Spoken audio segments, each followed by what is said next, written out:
추석밤, 서울 강남의 고급 주택거리가 달빛에 물든 그 순간, 나는 식탁 끝자락에 앉아 있었다.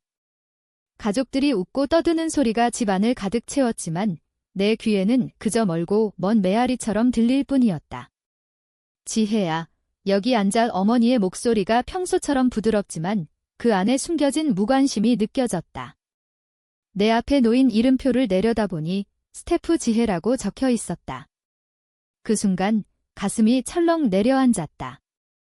웃음소리가 터져나왔고 삼촌이 잔을 들며 농담처럼 말했다. 오늘은 내가 요리한 거잖아, 지혜야. 제대로 된 타이틀 아니냐. 가족들의 웃음이 방 안을 울렸지만 내 안에서는 무언가가 부서지는 소리가 났다. 그 웃음은 단순한 장난이 아니었다. 그것은 나를 가족이 아닌 그냥 도우미로 규정하는 잔인한 확인이었다. 나는 이를 악물고 웃었다.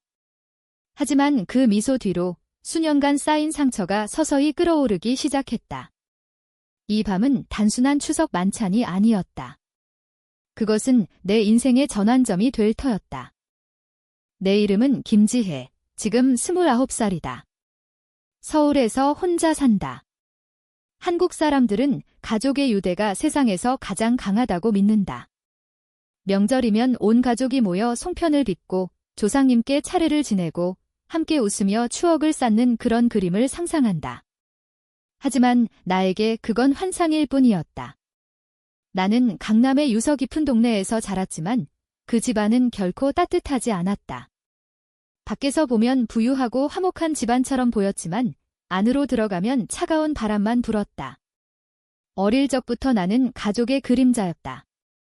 형 민준이는 부모님의 태양이었고 나는 그 빛에 가려진 희미한 별이었다. 그 패턴은 아주 일찍 시작됐다.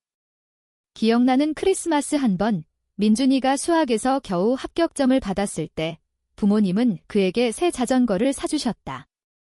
반짝이는 빨간색 자전거가 햇빛에 빛나며 집 앞에 서 있었다.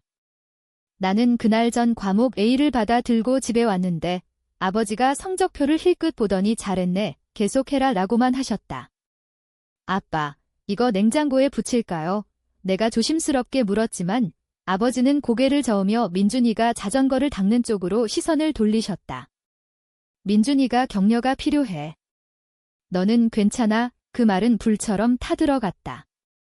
노력하지 않는 자에게는 칭찬이 쏟아지고 짐을 짊어진 나에게는 침묵만이 주어졌다. 그런 일이 반복됐다. 학교 연극, 피아노 발표회마다 나는 무대에서 관객석을 훑었다. 부모님 자리는 텅 비어 있었다. 하지만 주말에 민준이 축구 경기장에서는 아버지가 목이 터져라 응원하셨다. 어느 날 또 이틴 행사 후에 어머니께 물었다. 왜 안 오셨어요? 어머니는 한숨을 쉬며 말했다. 지혜야, 너는 우리 없이도 잘하잖아. 책임감 있고 독립적이니까. 민준이는 우리가 더 필요해. 그 문장은 수년간 변형되어 반복됐고 매번 내 가슴에 구멍을 팠다. 한국 사회에서 부모는 모든 자식을 공평히 사랑해야 한다고 믿지만 우리 집은 나를 배경소음처럼 취급했다. 나는 더 이상 묻지 않았다. 대신 거울 앞에서 잘했어 라고 속삭이며 스스로를 토닥였다. 하지만 그건 중요했다. 언제나. 가장 큰 상기물은 거실 한가운데 걸린 가족 사진이었다. 모두가 있었다. 부모님, 민준이, 이모, 사촌들까지. 나만 없었다. 그 사진 앞에 서서 유리에 손을 대고 물었다. 왜 저 없어요? 아버지는 신문을 내려놓지도 않고 말했다. 너는 너무 산만했어. 좋은 사진 한 장 찍고 싶었으니까 산만했다.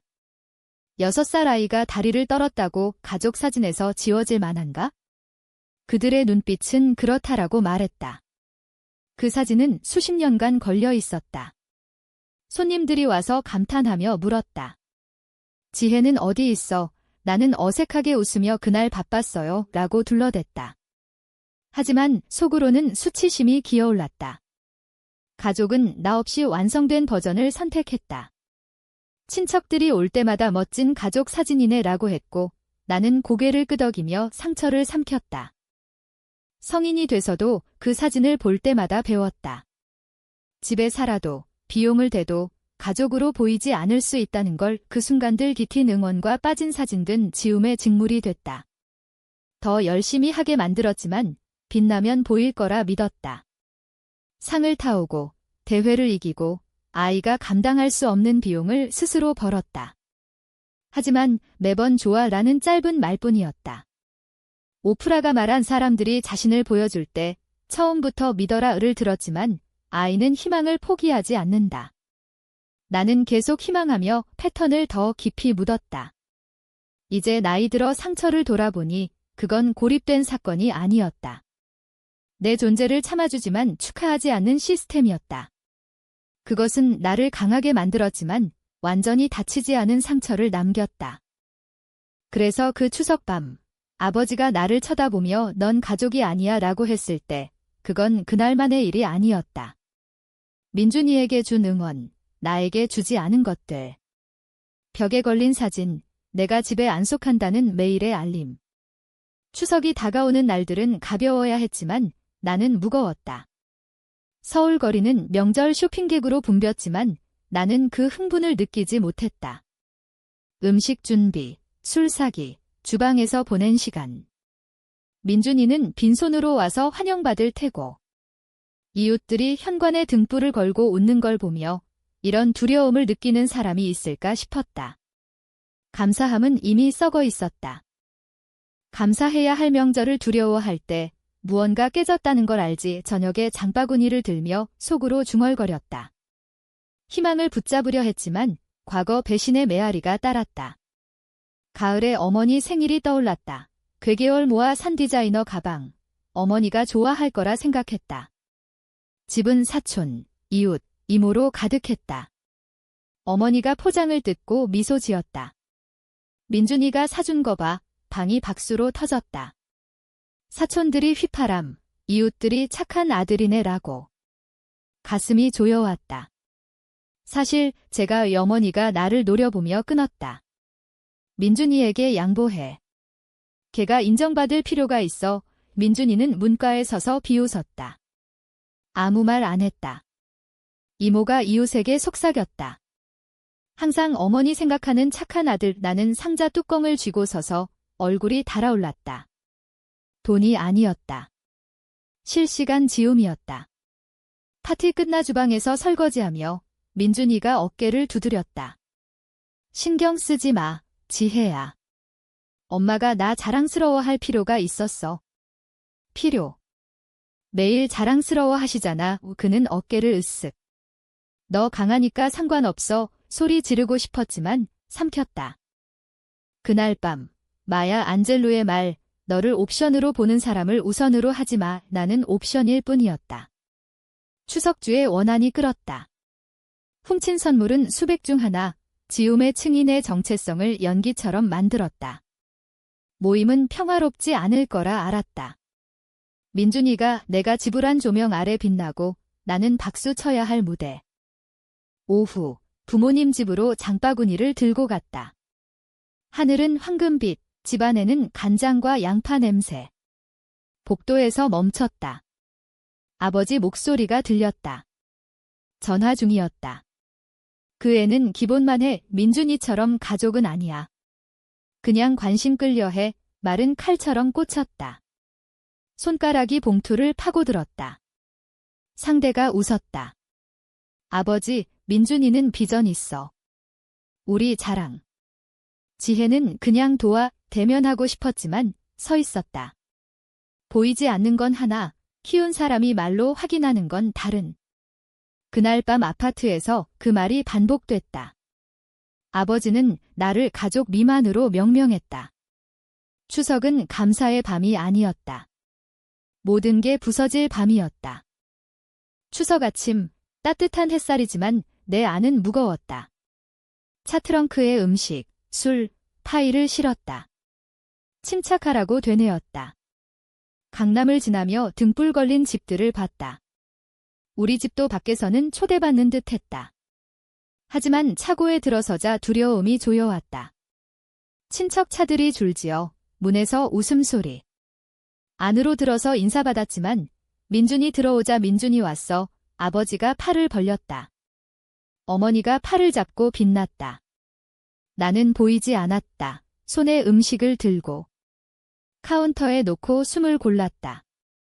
명절은 소속감이야. 하지만 이 집에서 나는 초대받지 않은 손님 같았다.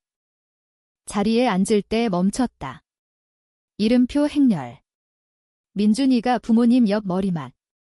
내건 부엌 문 옆 반은 방 안, 반은 그림자. 필요할 때 뛰어다니기 딱 사촌 수연이 속삭였다. 이건 불공평해. 나는 어깨를 으쓱. 괜찮아. 하지만 안에서 배웠다. 가족 자리 배치는 진실을 말한다. 그 밤, 내 의자가 부모님의 말없는 이야기를 했다. 이름표를 자세히 보니 스태프 지혜. 처음엔 실수라 생각했지만 웃음이 말해줬다.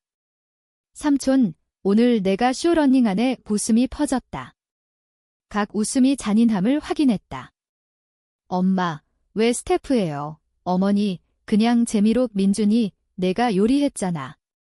적절한 타이틀, 다시 웃음. 나는 웃었지만 상처가 벌어졌다. 거실 사진이 떠올랐다. 나 없는 그 사진. 같은 메시지. 너 안 속해. 유머는 잔인할 수 있다. 웃음이 잔인함을 승인한다. 대화는 나 없이 흘렀다. 민준이가 사업 아이디어로 포크를 휘두르며 어머니가 접시 채우며 칭찬. 나는 문 옆 접시 안 건드림. 어머니 목소리, 민준이 자랑스러워. 비전 있어. 수연이 미안한 눈빛. 하지만 침묵. 방은 민준이 찬사로 시끄럽지만 나에겐 고요. 손을 포개고 호흡 가다듬었다. 울지 마, 나가지 마. 그들은 나를 구석으로 밀고 스태프로 낙인 찍지만 나는 기억할 거야. 침묵은 최고의 무기. 약하다 생각하게 하며 힘 모아. 민준이 목소리가 방을 채우는 동안 나는 앉아 분노를 억누르며 이게 밤의 굴욕 시작임을 알았다. 자리와 태그가 나를 보이지 않게 하면 다음은 사라지고 싶게 할 터였다. 음식이 차려졌다.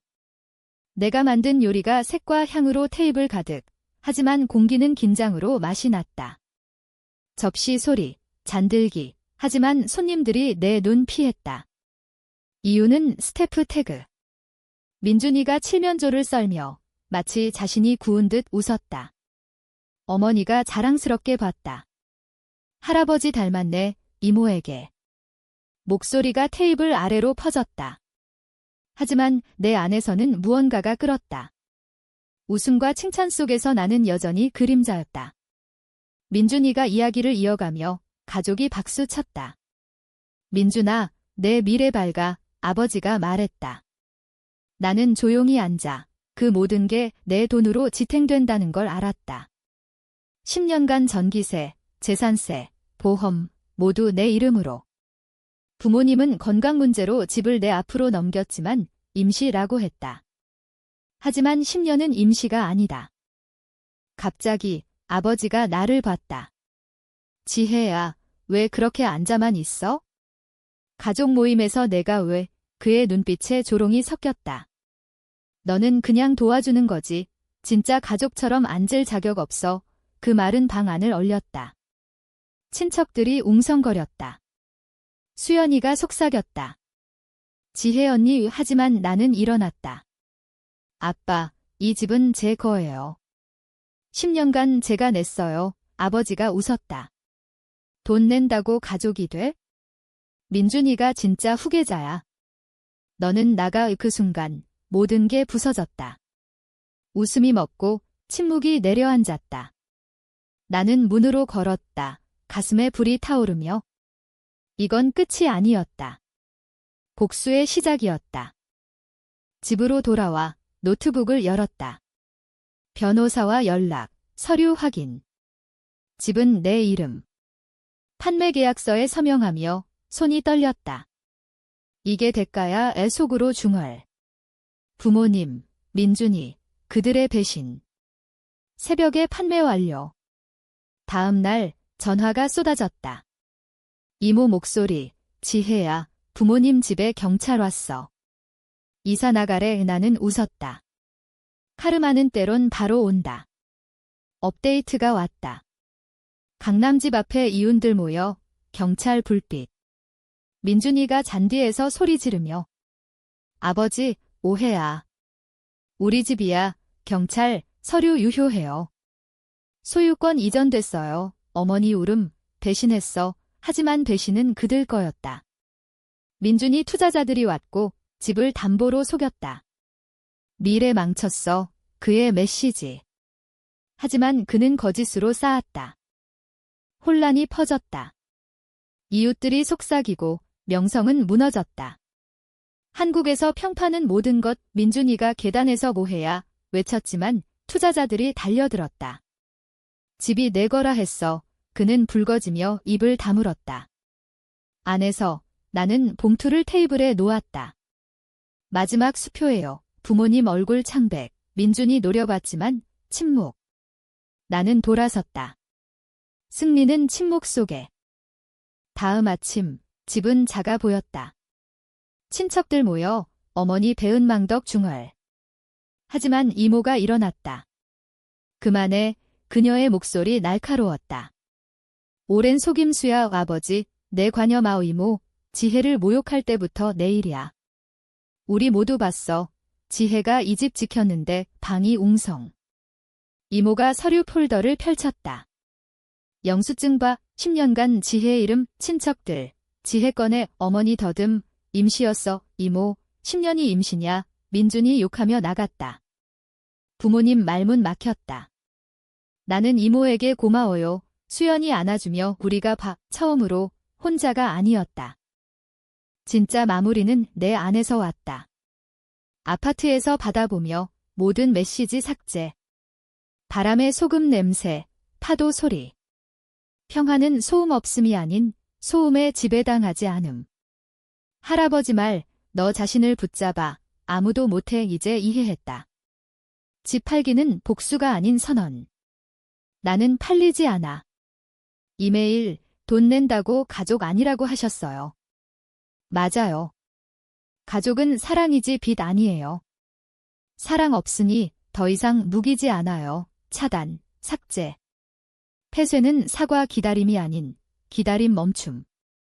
일주일 후 돈 들어와 콘도 사고 컨설팅 회사 시작. 내 이름, 내 비전. 이모와 수연이 동반자 됐다. 웃음이 상처를 꿰맸다. 선택한 가족만 테이블 자격 있어? 발코니에서 만족감 느꼈다. 내 이야기는 잘못된 자리에서 시작해 내 테이블에서 끝났다. 그게 할아버지 교훈이었다.